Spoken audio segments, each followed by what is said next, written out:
우리 지난주부터 고린도 전서를 읽어나가면서 하나님 말씀 받고 있습니다. 고린도 교회는 바울이 제2차 선교 여행 시에 아테네 다음으로 방문해서 1년 반 동안 열심히 거기서 말씀을 가르치면서 세운 교회다 그랬어요. 근데 고린도는 그 위치 특성상 아시아 문화와 유럽 문화가 이렇게 막 충돌하는 항구 도시였기 때문에 그곳에서 복음이 이렇게 뿌리내기가 쉽지 않았던 것 같아요. 바울이 떠난 다음에 이 고린도 교회가 많은 진통을 겪습니다. 그래서 그 소식을 전해드린 바울이 1차 그 고린도 교회가 경험한 문제에 대해서 편지를 썼어요. 그런데 그 편지가 좀 오해되어졌던 것 같아요. 그런 상황에서 글로에라는 여인의 집에 사는 한 분이 에베소에 있는 바울 선생님을 방문해요. 그래서 지금 고린도 교회가 어떤 문제가 있나 이렇게 구두로 보고합니다. 아마 글로의 편으로 온 소식을 듣고 바울이 많이 상심했을 것 같아요. 그래서 고린도 교회 내 분쟁이 있다는 것도 들었고 또 성찬하는데 막 사람들이 함께 떡과 잔을 받는 게 아니라 부자는 부자끼리 가난한 사람끼리 따로 성찬 받는다는 소식도 들으신 것 같고 또 교회 내에 어떤 음행의 문제가 있다는 소식도 들으셨고 또 교회 내에 어떤 사람끼리 서로 세상 문제로 얽혀가지고 비즈니스 문제로 얽혀가지고 서로 소송하고 있다는 소식도 들으셨던 것 같아요. 이런저런 문제를 들으신 게 또 하나 있고 또 이미 고린도 교회가 바울 선생님에게 편지를 보내가지고 몇 가지 중요한 문제들을 질문했던 것 같아요. 부활의 문제, 뭐 이런저런 신학적인 문제들 가운데 자기네가 이해 못하는 것들 바울에게 물은 그런 이슈들이 있어가지고 바울이 고린도 전서라는 장구한 서신을 붓을 들어서 쓰시게 된 겁니다. 여러 문제가 고린도 교회에 있는데 고린도 전서를 열어보면 바울 선생님께서 제일 처음 다루는 문제는 어떤 문제라고 그랬어요? 분쟁의 문제예요. 장장 4장에 걸쳐서 이 분쟁의 문제를 다룹니다. 고린도전서가 16장으로 되어 있는데 장장 4장을 할애해서 고린도 교회 내에 일어나고 있는 이 분파의 문제, 분쟁의 문제 그 이유가 있다고 생각해요. 왜 이렇게 많은 지면을 할애한 이유가 있는데요. 그 이유는 사실 1장에 우리가 이제 오늘 본문 말씀 아주 중요한 부분을 이번 성경 공부 때 읽지 않고 그냥 지나갔는데요. 이 분쟁의 문제가 드러내주는 그 아주 그냥 복음의 핵심적인 문제가 있기 때문에 그렇다는 거예요. 그 문제가 뭐냐? 분쟁으로 미뤄봐서 실질적으로 고린도 교회 교인들이 아직 복음이 뭔지 충분히 이해하지 못했다는 거예요. 그 사실을 1장 후반부터 오늘 2장까지 이렇게 다루시는 거예요. 자, 오늘 이제 2장 6절 말씀부터니까 보세요. 이렇게 생각하시는 거예요, 바울 선생님께서. 다투는 사람, 분파로 나누어서 우리가 옳다고 생각하고 우리가 더 맞다고 생각하고 우리가 낫다고 생각하는 사람들의 공통적인 특징이 뭐예요? 자기가 다 지혜롭다고 생각하는 거예요. 예? 자기가 다 남들보다 나은 지혜를 가졌다고 생각하는 거예요. 그래서 그 지혜의 문제, 지혜라는 단어를 가지고 바울 선생님께서 오늘 2장 6절에서 다루시는 거예요. 보세요. 6절. 그러나 우리가 온전한 자들 중에서는 지혜를 말하노니 이는 이 세상의 지혜가 아니요 또 이 세상에서 없어질 통치자들의 지혜도 아니요 오직 은밀한 가운데에는 하나님의 지혜를 말하는 것으로서 곧 감추어졌던 것인데 하나님이 우리의 영광을 위하여 만세전에 미리 정하신 것이라. 이 지혜는 이 시대의 통치자들이 한 사람도 알지 못하였나니 만일 알았더라면 영광의 주를 십자가에 못 박지 아니하였으리라. 기록된 바 하나님이 자기를 사랑하는 자들을 위하여 예비하신 모든 것은 눈으로 보지 못하고 귀로 듣지 못하고 사람의 마음으로 생각하지도 못하였다 함과 같으니라. 복음은 뭐예요? 십자가에서 죽으신 예수 그리스도께서 우리의 구세주 되신다는 사실.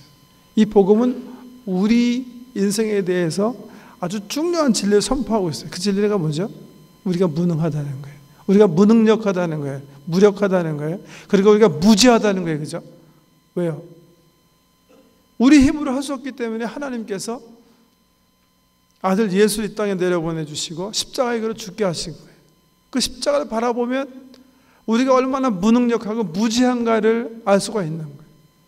그 십자가 선포하는 복음은 바로 그거예요. 우리는 우리 힘으로 구원 얻을 수가 없었습니다. 우리는 우리 능력으로, 우리 지혜로 하나님 알 수가 없었습니다.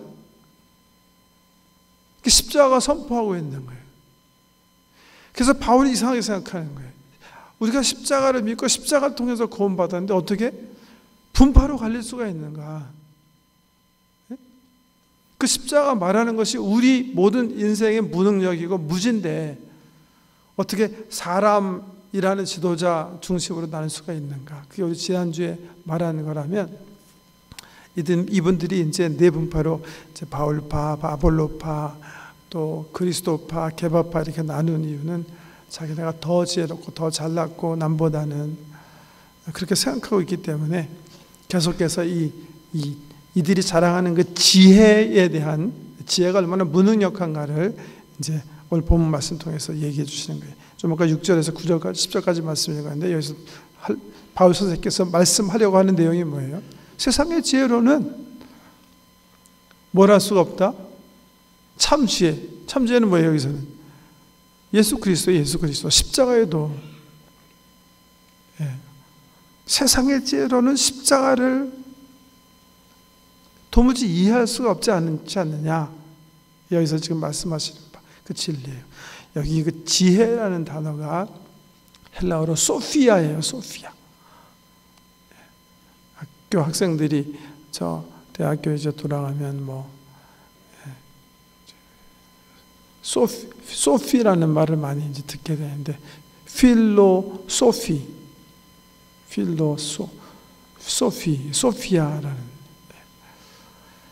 소피라는 단어가 의미하는 게 바로 지혜예요.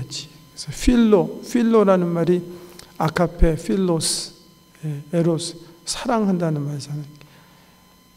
그래서 필로소피, 철학이라는 단어가 지혜를 사랑함이라는 그런 뜻인데요. 그 지혜. 특별히 이 고린도에 사는 사람들은 지혜를 굉장히 중요하게 생각하는 사람들이에요. 우리 지금 그리스 반도를 두 부분으로 옛날에 나눠서 위에 부분은 마케도니아, 밑에가 아가야인데요. 아가야의 가장 중심되는 도시가 두 개예요. 하나는 아테네, 또 하나는 고린도예요. 두 개 도시가 아주 거의 붙어 있어요, 사실. 지금 고속도로가 만들어져 있어가지고 거의 한 40분 정도 이렇게 달리면 갈 수 있는 거리가 바로 고린도예요. 두 사람들은 이 두 도시는 이 헬라 문명의 발상지 같은 곳이에요. 철학, 수사학, 수학 이것이 다 이 아테네 중심으로 또 인접한 이 고린도에 아주 꽃피운 그런 문화였어요. 이분들은 그래서 철학을 아주 중요하게 생각하는 사람들. 그 철학, 그 소피아를 지금 그래서 바울 선생님이 거론하는 거예요. 정말 세상의 철학이 그리스도를 이해했는가? 그리스도 이해해요, 여러분? 세상의 학문이 우리 젊은이들이 대학교에 돌아가면 어떻게 우리가 구원을 받을 수 있을까? 그 얘기하는 학문이 있습니까, 지금? 그 질문은 생각도 하지 않습니다. 생각도. 저는 왜 제가 이렇게 철학을 하고 싶었는지 모르겠는데 대학교에서 이제 철학을 전공하게 됐는데요. 제가 토론토 대학에서 철학을 21코스를 택했어요. 하프 코스로. 그래서 고대 철학서부터 현대 철학까지 정말 처음부터 끝까지 다 읽었어요. 다. 모든 시대의 철학들을 한번 다 읽어. 근데 어느 철학자도요, 우리 인생이 어떻게 하면 영원히 살 수 있을까? 한 명도 그렇게 얘기한 그 질문하는 사람이 없어요. 왜? 스스로 그건 알아요. 발견하지 못한다는 걸 아는 거예요. 철학이 연구하는 20세기에 와서 연구하는 가장 큰 주제가 뭔지 아세요? 비잉이 뭔가, 존재가 뭔가예요. 존재. 시간이 뭘까? 존재가 뭘까? 이 정도 수준이에요. 이 정도 수준. 더군다나 한 걸음 더 나가서요. 여기 하나님의 구원의 방법은 뭐예요? 우리 스스로가 다, 우리 인생이 다 스스로 무능하고 무력하기 때문에, 무지하기 때문에 우리 하나님께서 대신, 하나님이 사랑이시기 때문에 대신 무능력한 우리 대신 십자가를 지시고 구원의 길을 열으셨다는 게 복음 아닙니까? 그 길을 상상해나 했겠습니까? 바울은 사실 경험한 거예요. 왜? 이 귀한 복음을 아테네 가서 전했어요. 아테네는 그 당시 철학의 도시였어요. 철학자들에게 우리 하나님께서 우리를 사랑하셨기 때문에 우리 죄를 대신 지시기 위해서 이 땅에 내려오시고 십자가에서 죽으셨다, 이 말 전하니까 헬라 철학자들이 도무지 이해 못하는 거예요. 어떻게 하나님이 그렇게 능력 있고 크신 분인데 사람에 의해서 십자가에 못 박혀 죽음을 당할 수가 있는가? 어떻게 그런 하나님을 우리가 신뢰할 수 있겠는가? 도무지 저 바울이 복음을 전했지만 아테네에 있는 지식인들은 오히려 그 십자가라는 것 때문에 예수님 믿기를 거부한 거예요. 그래서 바울이 고백했죠. 십자가가 유대인들에게는 꺼리끼는 것이요, 그 헬라인들에게는 걸려 넘어지는 돌이 됐다, 그렇게 얘기하잖아요. 안 되는 거예요. 그것 때문에. 그리스 사람들이 이해한 하나님은 어떤 하나님이에요? 사람을 마음대로 콩고물 주물르듯이 주물를 수 있는 그런 사람이에요. 자기가 원하면 이 사람이랑 사랑도 하게 했다가 또 헤어지게도 했다가, 자기가 원하면 죽이기도 했다가 벼락도 내리기도 했다가, 자기 마음대로 사람을 주물릴 수 있는 게 하나님이지, 하나님이 사람들에 의해서 얻어맞고 침뱉음을 당하고 막대기로 얻어맞고 채찍질을 받고 나중에 십자가에서 이렇게 죽임을 사람들에 의해서 당한다, 이건 있을 수 없는, 사람의 지혜로는 도무지 이해할 수 없는 그 진리가 바로 십자가에 도라는 거예요. 그 지금 얘기하시는 거예요. 세상의 지혜, 없어질 지혜로는 이 십자가의 도를 이해할 수가 없다. 하나님의 방법을 이해할 수가 없지 않느냐. 간접적으로는 뭐예요? 그런데 어떻게 너희가 스스로 지혜를 자랑하면서 서로 나누어서 싸우는가? 그렇게 지적하시는 거죠. 세상의 지혜로는 십자가 알지 못해요. 세상의 지혜로는 하나님 알지 못해요. 그 무엇이 우리로 하여금 하나님 알게 했는가? 그게 이제 10절 이후에 바울이 우리에게 일러주시는, 고린도 교인들에게 상기시켜 주시는 거예요. 오직 하나님의 성령으로 이것을 우리에게 보이셨으니 성령은 모든 것, 곧 하나님의 깊은 것까지도 통달하시느니라. 사람의 일을 사람의 속에 있는 영 외에 누가 알리요? 이와 같이 하나님의 일도 하나님의 영 외에는 아무도 알지 못하느니라. 우리가 세상의 영을 받지 아니하고 오직 하나님으로부터 온 영을 받았으니 이는 우리로 하여금 하나님께서 우리에게 은혜로 주신 것들을 알게 하려 하심이라. 사람은 사람 힘으로, 사람 지혜로 하나님 알 수 없어요. 십자가의 도를 깨닫지 못해요. 그렇기 때문에 하나님께서 우리에게 보내신 귀한 하나님이 있어요. 그 하나님은 어떤 하나님? 성령 하나님이에요. 성령님을 통해서만 우리 하나님 알아요. 성령님을 통해서만 예수 그리스도가 우리의 구세주시고 하나님의 아들 되시고 우리의 그리스도 되신다는 사실을 깨닫게 되는 거예요. 저는 그 사실을 가장 웅변적으로 보여주는 게 사도행전 1장에 나와 있다고 생각해요. 사도행전 1장에 보면 누가가 예수님께서 부활 후 40일 동안 예수님이 이 땅에 계셨을 때 일들을 아주 짧은 구절로 기록해놔요. 그냥 한 두세 구절로 압축해서 40일을 이렇게 막 요약해요. 그때 예수님께서 하신 말씀은 하나라고 누가가 얘기해요. 뭐냐 하면 제자들에게 이렇게 얘기하셨다는 거예요. 여러분, 나는 이제 곧 가게 됩니다. 여러분, 내가 여러분께 부탁할 게 있는데 여러분들은 예루살렘을 떠나지 말고 내가 이미 여러분에게 말하고 우리 아버지께서 선지자 통해서 여러분들에게 약속하신 성령님을 기다리십시오. 근데 예수님께서 죽으시고 부활하신 것 다 본 제자들이 사실은 예수가 누군지를 확실히 깨닫지 못했어요. 예수님께서 원하시는 바 앞으로 펼쳐질 하나님의 나라에 대한 충분한 이해가 없었어요. 그래서 제자들이 딴소리 했다 그랬어요. 딴소리. 그게 누가의 보고예요. 무슨 딴소리 했는가? 이렇게 얘기했. 예수님, 우리 이스라엘 나라가 지금 600여 년 동안 지금 비참하게 속국으로 짓밟힘을 당했는데, 예수님 부활하셨으니까 이제 우리 이스라엘 나라가 독립하게 되는 겁니까? 세상적인 일에 더 묶여있고 관심을 가졌다고 누가가 보고하고 있어요. 그런데 놀랍게도 예수님께서 부활승천하신 후 열흘 후에 성령이 이들에게 임했을 때 이들은 그냥 완전히 변해버려요. 세상 일에 사실 관심이 없어져요. 성령이 이들에게 임한 다음에 이들의 오로지의 관심이 뭐예요? 하나님, 예수 그리스도의 나라. 왜? 마음속에 깨달아지는 게 있었어요. 확신되어지는 게 있었어요. 그게 뭐예요? 예수 그리스도가 하나님의 아들이시고 우리의 구세주가 되신다는 사실, 그의 손에 영생이 있다는 사실을 확실하게 알게 됐어요. 그래서 성령에 충만하게 된 베드로가 오순절 이후에 처음 한 일이 뭐예요? 예수가 그리스도인 것을 증거하는 일이에요. 그 전에 그런 일 관심도 별로 없었고 하지도 못했어요. 깨닫지도 못했어요.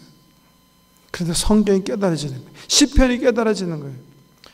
오늘 좀 아까 찬양한 대로 요엘서에서 선지자가 얘기한 그 말씀이 깨달아지는 거예요. 그래서 성령의 충만한 가운데 예수가 그리스도의 심을 전하게 돼요. 왜? 성령께서 오셨기 때문에, 성령이 그의 영을 사로잡았기 때문에 비로소 예수가 어떤 분이신지 깨닫는 거예요. 하나님께서 계획하신 구원의 길이, 구약성경의 선지자를 통해서 선포하신 그 구원의 길이 비로소 어떤 것인지 깨닫게 되는 거예요. 성령께서, 그러니까 여러분, 전도도 마찬가지예요. 전도하는 사람이 복음의 그 진수를 아무리 유창한 언어로 잘 이해시키려고 하더라도 성령께서 피전도자의 심령에 임하시고 역사해 주지 아니하시면 그 사람은 그리스도인이 될 수가 없어요. 우리 보통 이렇게 막 전도하다가 막 정말 이렇게 좀 성질이 난폭한 사람이나 좀 좋지 않은 사람만 나오면 저건 정말 지옥 갈 사람이다, 그렇게 막 생각하기도 할 수 있는데요. 그렇게 생각하시면 안 돼요. 사실은. 왜요? 사실 그 사람이 아직 예수 그리스도를 생명의 구세주로 받아들이지 못한 이유는 딱 하나밖에 없어요. 아직 성령이 그분의 삶 속에 간섭하지 않으신 거예요. 반대로요, 내가 예수가 그리스도인 게 믿어졌어요. 그래서 그를 섬게 됐어요. 왜요? 내가 잘나서 그런 거예요. 나는 저 사람보다 더 머리가 똑똑했기 때문에 그 복음의 진수를 충분히 이해해서 내가 선택했기 때문에 그런 거 아니에요. 성경 그렇게 얘기하지 않았어요. 나와 저 사람의 다른 것은 성령님께서 내 삶에 간섭한 것뿐이에요. 그래서 우리가 구원받은 것은 뭐다? 나의 힘으로 된 것이 아니라 뭐예요? 하나님의 은혜라는 거예요. 그래서요, 하나님께서 은혜로 성령님을 통해서 내 마음을 만져주셔서 복음을 깨닫게 하시고 예수 그리스도를 내 삶에 영접하게 하신 거예요. 그 다음에 바울이 얘기하는 그 말씀이 그 사실을 우리에게 응변적으로 증명해 주고 있어요. 한번 보세요. 13절 이후. 우리가 이것을 말하거니와 사람의 지혜가 가르친 말로 아니하고 오직 성령께서 가르치신 것으로 하니 영적인 일은 영적인 것으로 분별하느니라. 육에 속한 사람은 하나님의 성령의 일들을 받지 아니하나니 이는 그것들이 그에게는 어리석게 보임이요 또 그는 그것들을 알 수도 없나니 그러한 일은 영적으로 분별되기 때문이라. 신령한 자는 모든 것을 판단하나 자기는 아무에게도 판단을 받지 아니하느니라. 여기 두 단어가 나와요.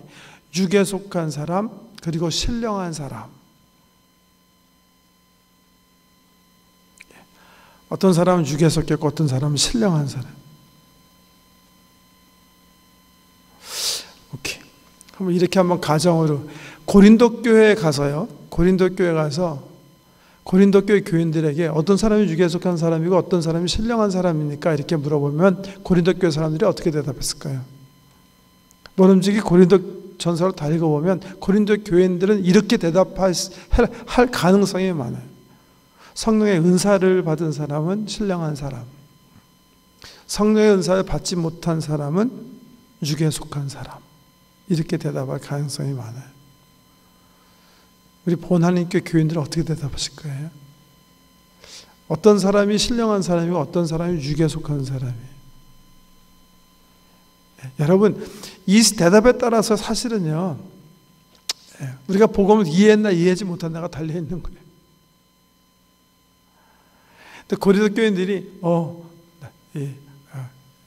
성령의 은사를 가진 사람, 받은 사람은 신령한 사람, 그렇지 못한 사람은 육에 속한 사람이라고 고백하는 저변에는요, 어떤 게 깔려있냐 하면, 그래도 성령의 은사를 받은 사람은 이 육에 속한 사람보다 뭔가 더 받을 만한 짓을 했다는 그런 가정이 깔려있는 거예요.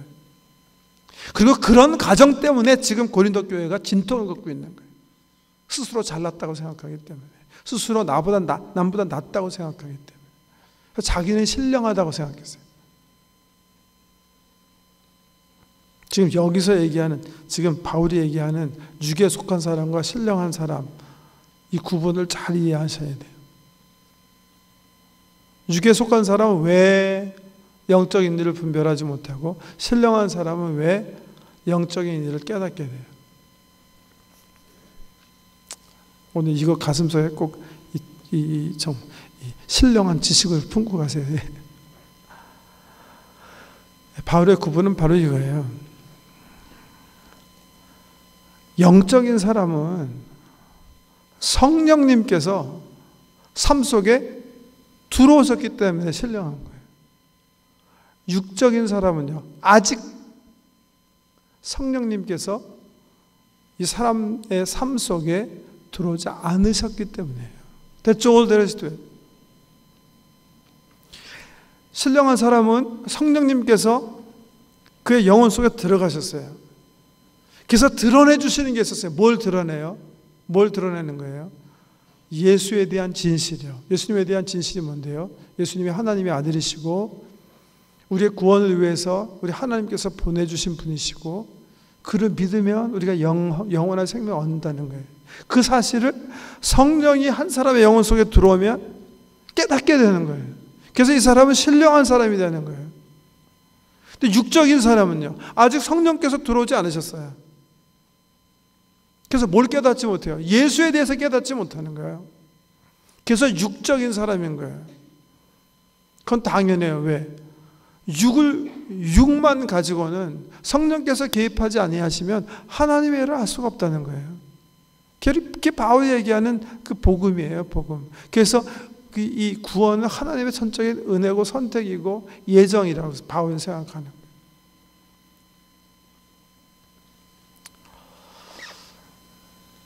그러니까 자랑의 관점에서는 신령한 사람들이 자랑할 수 있는 게 뭐예요? 뭘 자랑할 수가 있어요? 하나님의 은혜요. 하나님의 은혜밖에 없잖아요.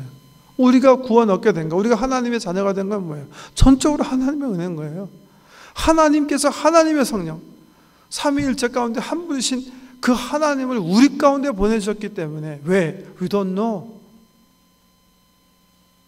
그래서 찬송하는 거 아니에요. 왜 나를 구원해 주시니 나는 알 수 없다. 왜 다른 사람들이 얻지 못하는 그런 복을 하나님께서 내 영혼에 부어주셔서 나로 하여금 하나님 알게 하셨는지 나는 알 수가 없다. 믿음은 하나님께서 우리에게 주신 선물이에요. 그래서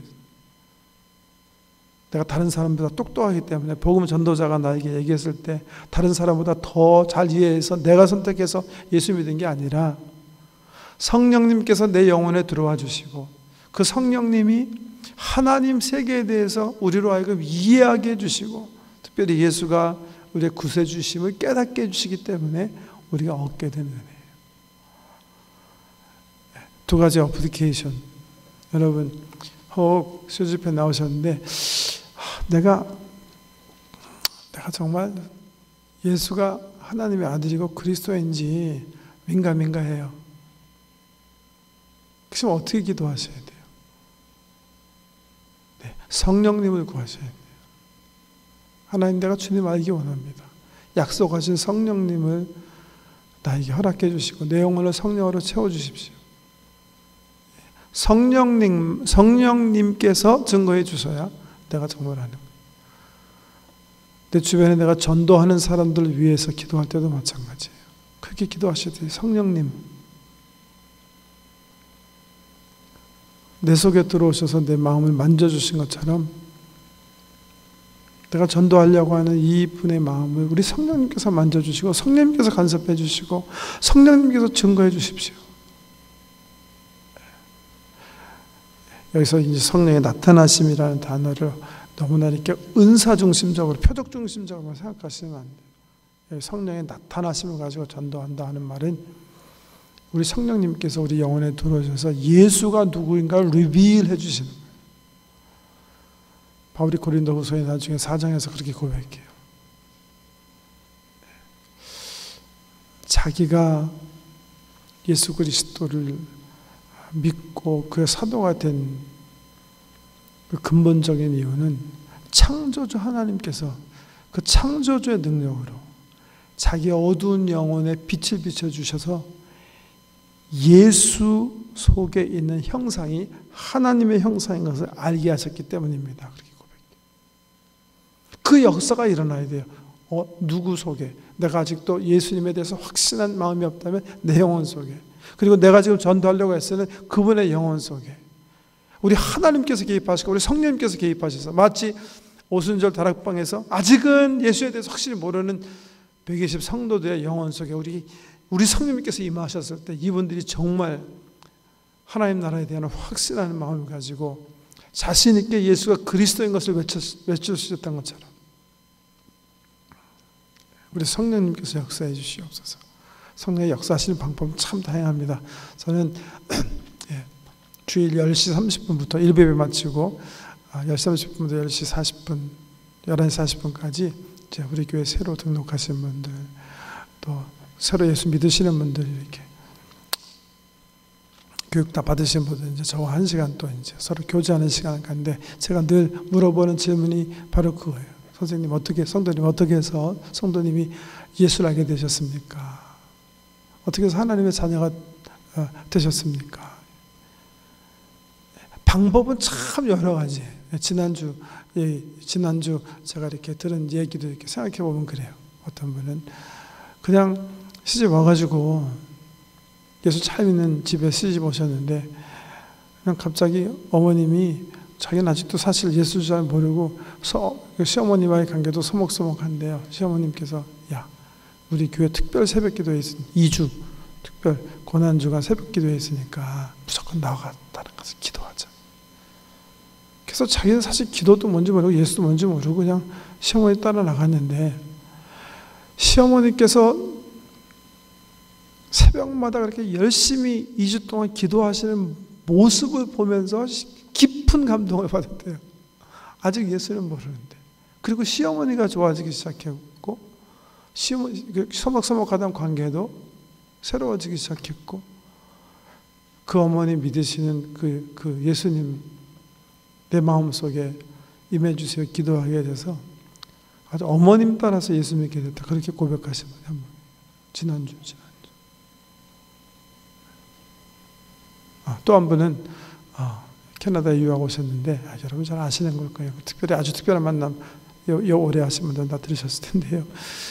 이 자매님은 유학 공부하러 왔는데 교통사고를 당하셨어요.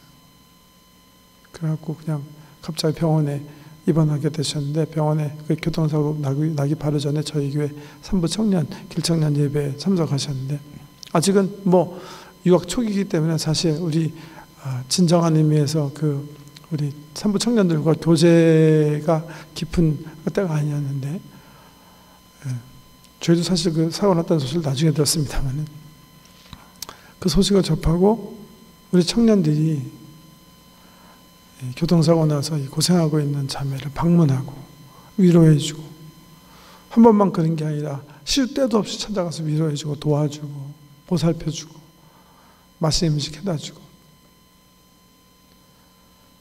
그런 간호와 사랑을 받으면서 이 자매님 마음이 열려 이 사람들은 사실 나를 도와줄 이유도 없고 계속 방문할 이유도 없고 내가 이분들한테 해준 거 아무것도 없는데 왜 이분들이 이렇게 나에게 이렇게 사랑을 베푸는가.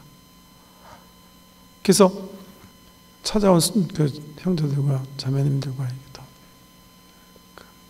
교제를 더 깊은 교제를 하게 됐고, 그리고 그분들의 사랑 가운데 교회에 나와서 아주 특별한 만남하면서 정말 하나님의 은혜를 경험하고, 지금은 이 자매님 말이 지금은 한국에서 정말 이렇게 청년으로 살았던 때와는 아주 그냥 차원이 다른, 이렇게 꿈꾸는 것 같은 그런 생활을 하고 있다, 그렇게 고백. 경로는 다 틀려요. 근데 그 뒤에 누워 계세요. 우리 성령님께서 여러 가지 사람, 사건, 환경 이런 것들 사용하셔갖고 우리 이렇게 부르시는 거예요. 하나님 품으로 부르시고, 때가 되면 우리로 하여금 예수가 그리스도시고 영접하자. 그래서 영접함으로 예수로 의로운 옷을 입게 하시고, 말씀, 기도 통해서 하나님의 뜻을 알게 하시고 순종하게 살게 하면서 우리를 점점 거룩한 사람으로 변화시켜 주시고, 주님 앞에 서게 될 때 정말 찬란한 영광을 누리도록 영화시켜 주시는 이 모든 일을 주관하시는 분이 누구시다? 성령님이시다. 그 성령님 아는 사람들은 뭐예요? 자랑할 수 없는 거예요. 자랑하려면 성령님 자랑해야 되는 거예요. 하나님 은혜를 자랑해야 되는 거예요. 내가 스스로 잘났기 때문에 내 힘으로 믿은 거 아니고, 나에게 그리스도의 복음을 전해준 전도자가 잘 증거했기 때문에, 바울이 특별났기 때문에, 아볼로가 특별났기 때문에, 게바가 다른 어떤 지도자보다 높은 위치에 있는 사람이기 때문에 내가 예수 믿게 된 것이 아니라 오직 성령님께서, 하나님의 마음을 통달하시는 그 성령님께서 간섭해 주시고 내 영혼 속에 찾아와 주셨기 때문에 예수 믿는 거예요. 자랑할 사람은 뭘 자랑해야 돼요? 하나님의 은혜. 하나님의 은혜만 자랑할 수밖에 없다. 이것이 오늘 본문에 기록된 내용입니다. 기도하십시다. 아버지 하나님, 우리가 하나님 자녀된 것은 정말 오직 하나님의 은혜요 성령님의 역사하심으로 된 것임을 다시 말씀을 통해서 깨닫습니다. 앞으로 자랑은 하나님만 자랑하게 하시고 성령님만 앞세우게 하시고, 얼마나 십자가가 우리의 무능과 무지와 무력을 말씀하시는가 깊이 묵상하면서 주님만 높이며 살아가는 저희 될 수 있도록 은혜 베풀어 주시옵소서. 우리가 받은 귀한 은혜 아직도 받지 못한 분들이 계십니다. 그분들도 우리 성령님 간섭만 해주시면 주님 앞에 무릎 꿇고 예수를 주라 부르며 바울처럼, 베드로처럼 하나님의 사람으로 살아가게 될 줄 믿습니다. 저희들의 기도를 주께서 받으시고 역사해 주셔서 우리가 가슴에 품고 기도하는 피전도자들의 영혼 속에 우리 성령님 간섭하여 주시옵소서. 창조주의 능력으로 그들의 영혼을 비춰주셔서 예수의 형상이 하나님 아들의 형상인 것을 정말 은혜로 깨달을 수 있도록 도와주시옵소서. 함께 천국 길차 올라타고 함께 주님 찬양하며 주님의 백성으로 살아가는 귀한 축복을 속히 누릴 수 있도록 우리가 더 열심히 엎드려 하나님의 역사하심을 간구하는 교회 되게 하여 주시옵소서. 예수님 이름으로 기도드립니다. 아멘.